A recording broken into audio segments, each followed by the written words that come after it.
Hana Syaram tuah ternyata ketua PWSM Aceh Hana gedukung kanyan pendirian Petboh Batalion nyan merupakan fitnah terhadap gonyan begah nyoku video klarifikasi daripada gonyan hanya ge silaturahmi ya dengan Pangdam perihal gebahas perihal tentang nyanti namun gonyan hana gedukung begah acin simak di drone hai Syaram tuah yang lebih jelas. Assalamualaikum warahmatullahi wabarakatuh. Salam ke Bandung, masyarakat Aceh, Ban Sabuh Nanggro. Jadi karena desakan dari berbagai pihak dan dihubungi oleh berbagai pihak untuk memberikan sedikit klarifikasi terkait persoalan yang heboh saat ini bahwa Saji Lun selaku korlap aksi 4 pulau kemarin sudah mendukung pendirian 4 batalion yang ada di Aceh setelah bertemu dengan Pangdam Iskandar Muda. Nah, yang perlu kita ketahui bersama, Nyan mampu mempertanggungjawabkan baik di dunia maupun di akhirat.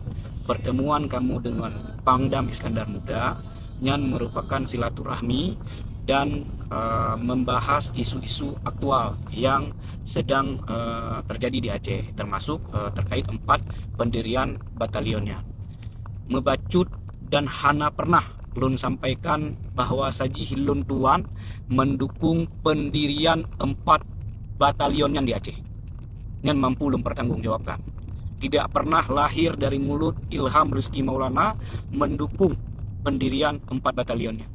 Bahkan ketika diskusi dengan Pangdam, saat berdiskusi Lun menyampaikan alasan daripada masyarakat Aceh menolak pendirian 4 batalion yang di Aceh.